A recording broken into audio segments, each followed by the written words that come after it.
의견이 다를 때 서로 논쟁은 하되 물리적 폭력에 호사지는 말아야 한다는 정신, 나와는 다른 생각을 혹은 차이를 그대로 인정하는 태도가 바로 톨레랑스입니다.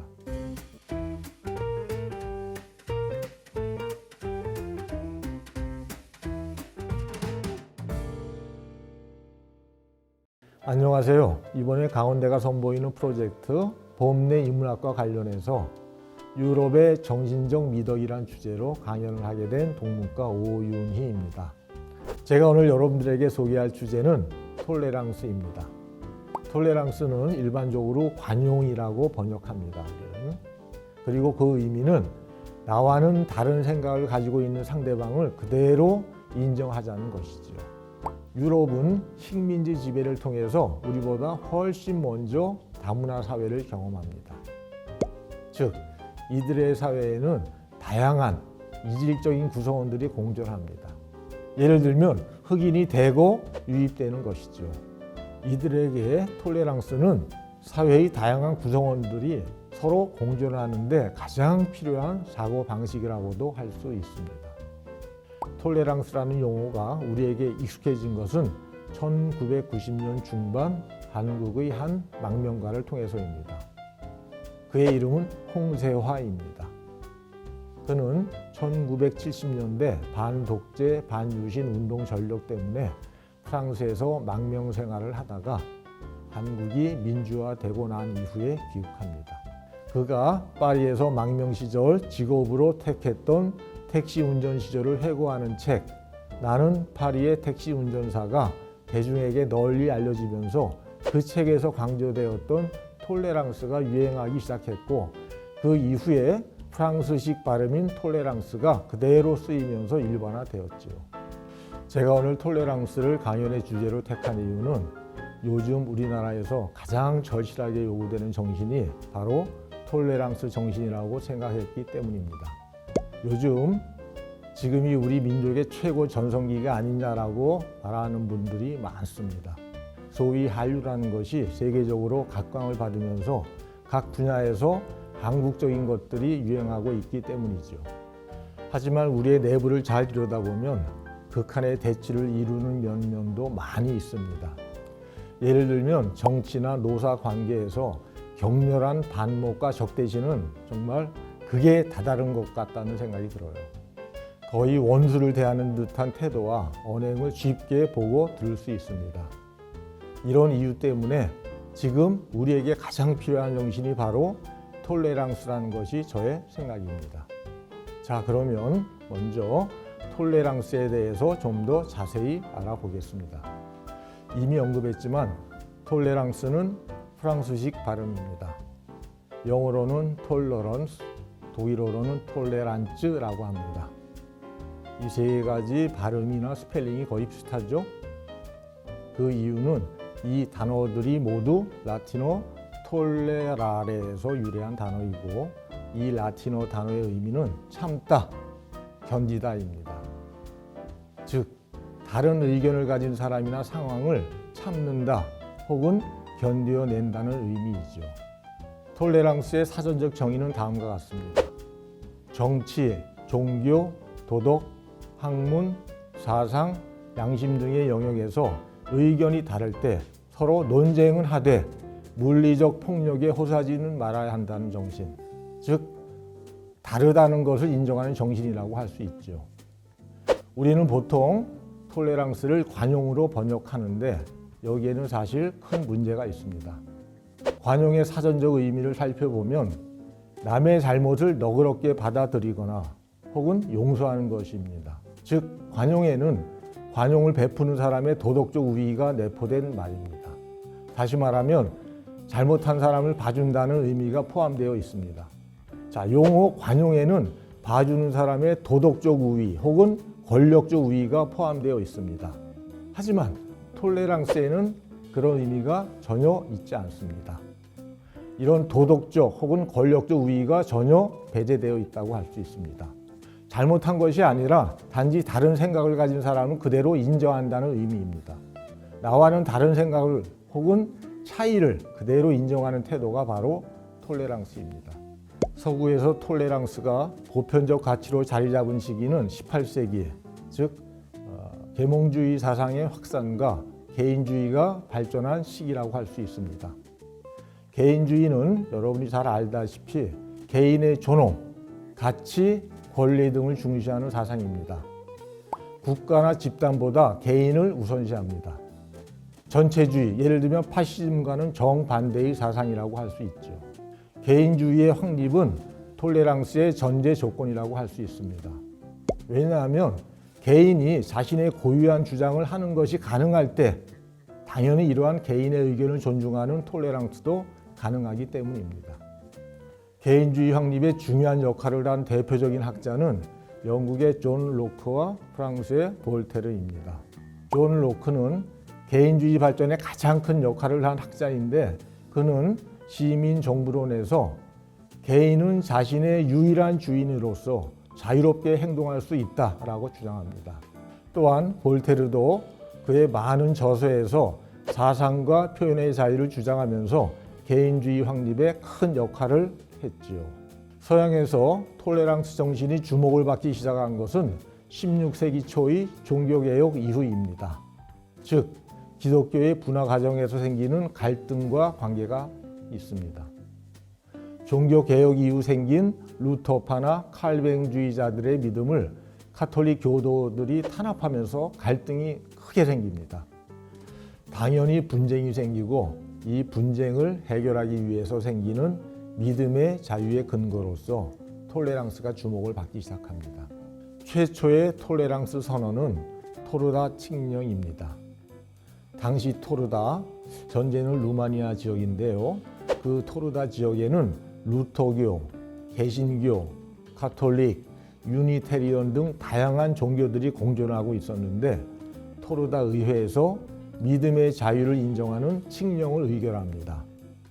자, 이러한 사건이 일어난 것이 1568년인데 종교개혁이 일어난 게 1518년이니까 약 50년 후의 일이지요.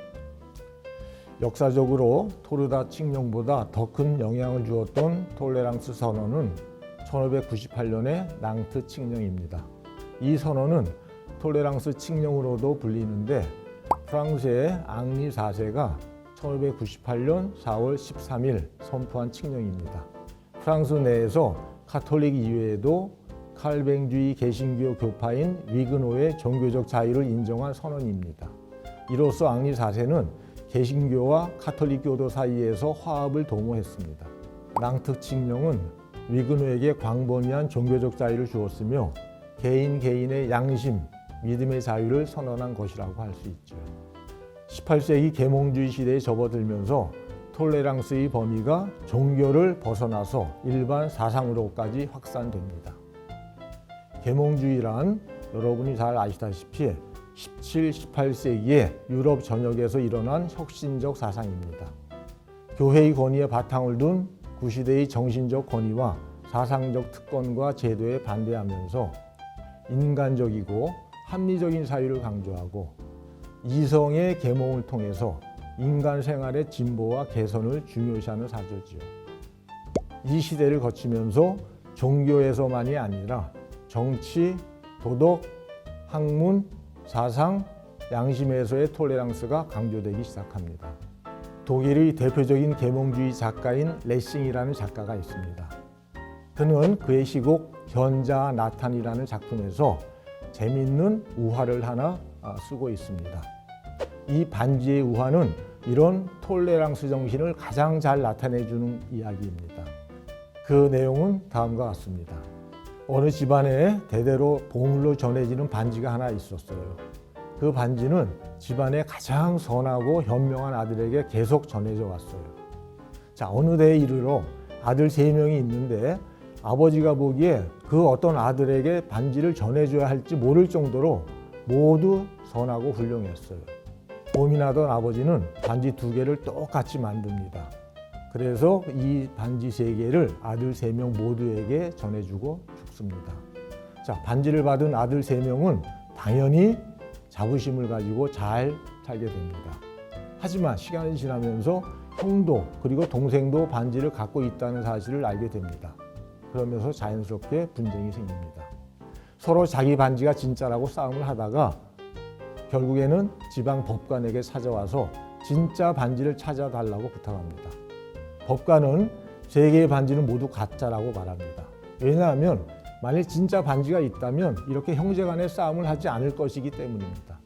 그는 덧붙여 말하는데 혹시 이 중에 진짜가 있을지 모르지만 그것은 지금은 알 수 없고 반지의 소유자가 죽은 후에 밝혀질 것이라고 말합니다.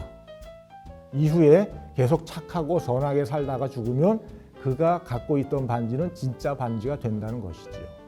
여기서 세 개의 반지가 상징하는 것은 종교입니다.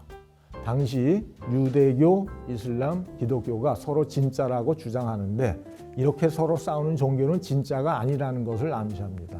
다른 반지 혹은 종교를 생각하지 말고 오직 자신이 믿는 종교 혹은 반지를 끼고 다니면서 선하게 살면 그가 갖고 있는 반지, 종교가 진짜가 된다는 것을 의미합니다. 전형적인 계몽주의적인 사고지요. 종종 우리나라의 지하철이나 버스에서 십자가를 들고 다니면서 타 종교를 비난하는 사람들을 만납니다. 이 반지의 가르침에 의하면 이런 사람은 자신의 종교가 진짜가 아니라는 것을 선전하는 셈입니다. 참고로 지금 세계 각지에는 수많은 분쟁과 전쟁이 일어나고 있어요. 이러한 모든 갈등은 나와는 다른 상대방을 인정하지 못해서 생기는 것이라고 할 수 있습니다. 그래서 유엔은 1995년을 세계 톨레랑스의 해로 선언하기도 했었지요. 다음에는 톨레랑스의 이중적 기능에 대해서 한번 말을 해보겠습니다. 톨레랑스는 다름을 인정하는 정신적 성숙도를 나타내기도 하지만 다른 한편으로는 체념과 무관심의 다른 표현이 될 수도 있습니다. 외부의 사건이나 일에 무관심을 나타내는 비더마이어적인 자기주장 포기가 톨레랑스로 보일 수도 있는데 사실 이런 태도는 톨레랑스와는 관계가 없습니다. 그것은 이기적인 자기만족의 태도라고 할 수 있죠. 그리고 톨레랑스의 역설이라는 말이 또 있습니다. 이 말은 톨레랑스를 거부하는 소위 비톨레랑스 혹은 불관용까지도 우리가 관용을 해야 진짜 톨레랑스가 되는 것일까라는 역설적인 상황에서 유래합니다. 만일 불관용을 거부하면 바로 그 순간 그것은 관용의 정신을 벗어나는 것이고 또한 불관용까지도 인정하게 되면 이를 통해서 불관용 상황이 생기기 때문입니다. 이러한 역설 상황이 말하는 것은 무조건적인 톨레랑스는 불가능하다는 것입니다. 톨레랑스에는 일정한 조건과 한계가 있어야 합니다. 그렇다면 톨레랑스의 한계는 무엇일까요? 이미 언급한 것처럼 유럽의 대부분 국가는 다인종 국가입니다. 서로 다른 사람들과의 공존은 최고의 미덕이고 이때 톨레랑스는 이런 공존의 전제 조건이 됩니다. 그래서 유럽의 주요 국가들은 극좌 혹은 극우 정당까지도 제도권 안에서 포용하고 있습니다. 예를 들면 독일의 대한정당이나 프랑스의 국민전선이 그 좋은 예가 됩니다. 하지만 무조건의 톨레랑스가 과연 현실적으로 가능할까요? 그것은 불가능합니다. 우리는 역사에서 무조건적인 톨레랑스가 불가능하다는 것을 이미 배웠습니다. 톨레랑스의 대상이 될 수 없는 것이 있는데 예를 들면 전체주의 혹은 파시즘이 바로 그러한 것이죠. 인간의 가장 보편적인 윤리와 민주주의를 부정하는 전체주의에게 톨레랑스는 해당 사항이 될 수 없습니다. 과감하게 대항해서 싸워야 할 대상이지요. 현재 유럽에서는 톨레랑스의 위기라는 말이 자주 들립니다. 이러한 위기의 원인은 바로 난민입니다. 갑작스럽게 경험하는 이방적인 습관이나 행동들 때문에 생기는 사회적 혼란을 유럽인들이 과연 언제까지 혹은 어느 정도까지 참고 견뎌야 하는지에 대한 토론이 계속되고 있습니다. 시간이 흐르면서 공감대가 형성되기까지 이런 혼란은 계속될 것입니다. 이런 분위기 때문에 현재 유럽에서는 전반적으로 톨레랑스의 위축이 생기고 있습니다. 자, 그렇다면 우리나라의 상황은 어떨까요? 이미 서두에서 우리나라 사회의 각 분야에서 갈등이 심화되고 극단적인 반목이 커지는 것을 이야기했습니다. 정치를 예로 들면 여당과 야당이 서로 저주에 가까운 독서를 주고받는 것이 다반사입니다. 우리 일반 국민이 보면 반대를 위한 반대라는 생각이 들 정도지요. 이런 상황이 지속되어서는 안 됩니다. 이런 후진적인 상황을 극복하기 위해서 무엇보다도 상대방의 의견 혹은 정책을 있는 그대로 인정하는 태도, 즉 톨레랑스 정신이 정말로 필요합니다. 또한 우리나라에는 약 250만 명 정도의 외국인이 살고 있습니다. 이것은 거의 인구의 5%에 달하는 수입니다. 결코 작은 수가 아닙니다.